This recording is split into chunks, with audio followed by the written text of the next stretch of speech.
Obita orobiti bijeyi pa gisazi yola wambonye Iwa ubugiye ya rwose ku kiwabo navuye zamani riko za 2015 aromba imyaka ishize n'imyinshi niyubatse ubu nta bindi bikosa wongeye nta yindi marafuko ndongera guhuriramo na leta dusangiza ubuzima bwa hari ahantu ku kiwabo ubuzima bwa ahantu rero ngubu ngubu umwana uhari ubu ngubu arimo aravuga ati cyangwa nkabona n'imodoka yo mu gihugu rwose cyangwa nkabona imiyaga nk'iyo mu gihugu ni hagati y'amazi wigeze usoreza y'umwaka neza byari bimeze ni graduation nyine ya danje Noheri iwawe ibimeze iba ari amaheru iyo urebye na nabi nyine ubwo nyine ni marafuku ni agacarazo ubwo marafuku ni iki ubwo marafuku nyine ni kuba bavuze ati nta Noheri murya aho kurya Noheri muraza kurya ibitendo ahubwo nyirizina kaviringi twako vuba vuba kuko iba mwararaniye leta mwararaniye umudugudu mwararaniye igitifu ubwo urabyumva nyine abate mugomba kuyirya nyirizina murimo murakubitwa ahubwo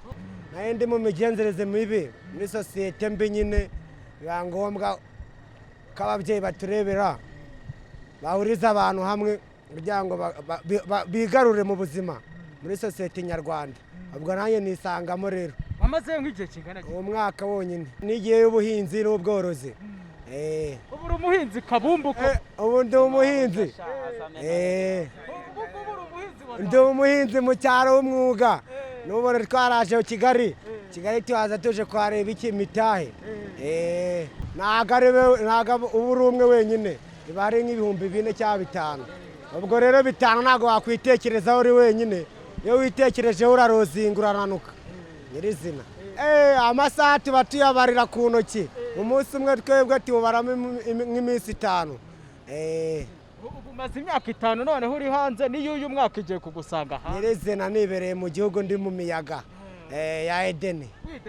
nyirizina wirira winywera umva nukurya no kunywa nkaraba neza kuri discipline neza ubundi nkafata umuhundi wa leta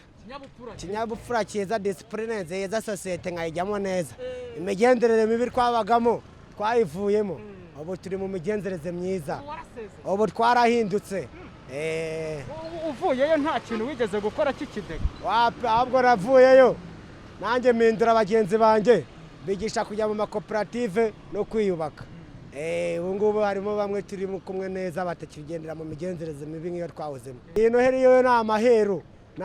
rwose ubu ngubu iyi covid yaba yarigabanutse tukongera tugasubira mu cyaro tugahinga mu mufuka uhagaze utu ubu ngubu ubu mu mufuka nkawo uhagaze utu ubu mu mufuka wanjye harimo amafaranga 500 ubu ngubu 500 yanjye ubu ndayakotora araza kungeza nimugoroba neje azahageza neje bundi ashobora kuhagera nta kabogo uzarya kurya igihe Noheri nyifate nk'ibisanzwe Noheri zari za kera abantu bagikundana none ubu nta rukundo rukibamo karika nyirizina ubu se Noheri ya kera ko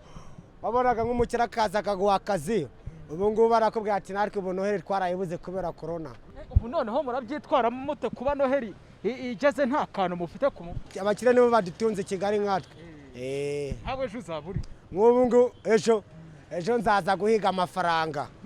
nk'ibisanzwe njye Noheri umunsi mfata mukuru ni umunsi mukuru wa bonane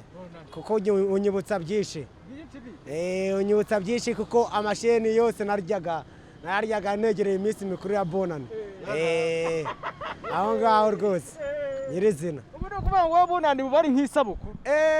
ni nk'isabukuru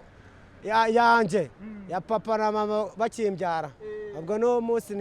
nizihirizaho iyindi minsi mikuru yose ni bonane gusa nyirizina nye umunsi ariko hari ibintu utasobanuye neza hari amazina witwa yose ayo mazina ni uko mporana discipline nkahorana courage bambona ndi kumwe n'umukire bakanyita gisazi bakanyita bijeyi bakanyita robiti mporana furi nyine bakanyita meto bakanyita bijeyi gusa amazina banyita Mugisha Patrick Pazo yola pazo eh nk'umusaza nk'umusaza rwose otyo